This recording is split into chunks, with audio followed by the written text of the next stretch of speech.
दिसंबर 2019 में ही देश की संसद से पारित सीएए को अब पूरे देश में लागू कर दिया गया है। लेकिन सवाल है कि सीएए के लागू होने से भारत के आम आदमी पर क्या असर होगा। क्या सीएए की वजह से भारत के किसी हिंदू को किसी तरह की सुविधा मिल जाएगी? क्या सीएए की वजह से भारत के किसी भी मुस्लिम को किसी तरह का कोई खतरा है? आखिर सीएए में ऐसा क्या है जिसकी वजह से मुस्लिम इसका विरोध कर रहे हैं? और क्या यह विरोध सीएए का नहीं एनआरसी का है, जिसे लागू करने के लिए ही सीएए को लाया गया है?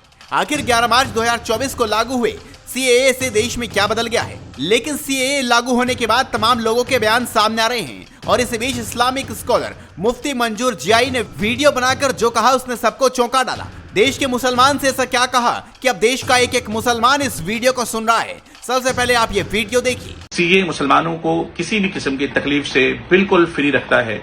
सीए सिर्फ और सिर्फ उन लोगों को जो प्रताड़ना सह करके दूसरे ममालिक से आने वाले लोग हैं, उन लोगों को अपने मुल्क में नागरिकता देने का काम करेगा। हिंदुस्तान के मुसलमानों को इससे बिल्कुल घबराने की जरूरत नहीं है। पूरे हिंदुस्तान में हमने अलग अलग शहरों में जाकर दौरे किए और वहां के लोगों का हाल भी जानने की कोशिश की। उन सबसे ये बात वाज़ेह हो गई है कि हमारा फोकस पढ़ाई पर है, हमारे बच्चों का फोकस पढ़ाई पर है, हमारा फोकस तिजारत पर है और मुल्क की तरक्की और खुशहाली पर है। लोगों के बहकाने में बिल्कुल भी मुसलमान नहीं आने वाले हैं। और ये याद रखें, वो लोग जो भड़काने की बहकाने की कोशिशें कर रहे हैं वो मुसलमानों के साथ बिल्कुल भी अच्छा नहीं कर रहे हैं।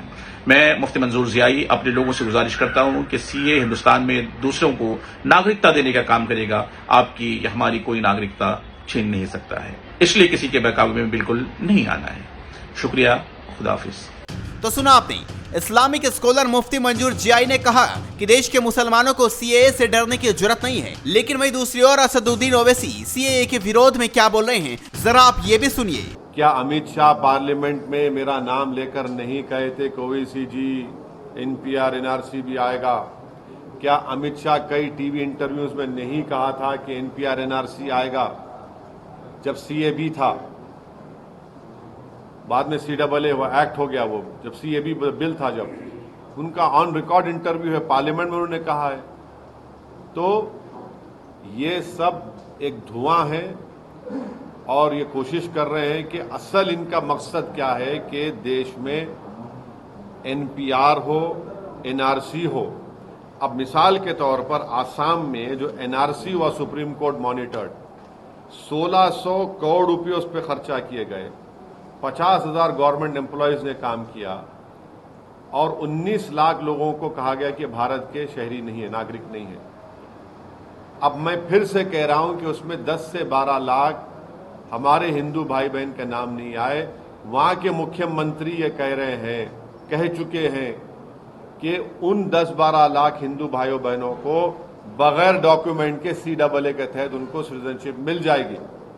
अब जो 1 से 1.5 लाख जिन मुसलमानों के जहां नाम नहीं आए, वो तो एक्ट में नहीं आएंगे, सीएए में, उनको तो फॉरेनर्स ट्रिब्यूनल जाना पड़ेगा। ये कौन सा इंसाफ है, बताओ मेरे को आप।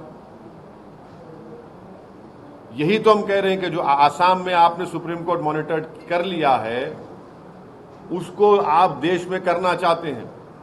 तो देखा आपने किस तरह से असदुद्दीन ओवैसी सीएए का विरोध करते नजर आ रहे हैं। एक तरफ मुफ्ती मंजूर मुसलमानों को भरोसा दिला रहे हैं कि उन्हें सीएए से कोई नुकसान नहीं होगा, तो वहीं असदुद्दीन ओवैसी सीएए का विरोध कर देश के मुसलमानों को बरगलाने का काम कर रहे हैं। तो आप इस वीडियो पर अपनी राय दीजिए, साथ इस वीडियो को शेयर कीजिए और जुड़े रहिए हेडलाइंस इंडिया के साथ।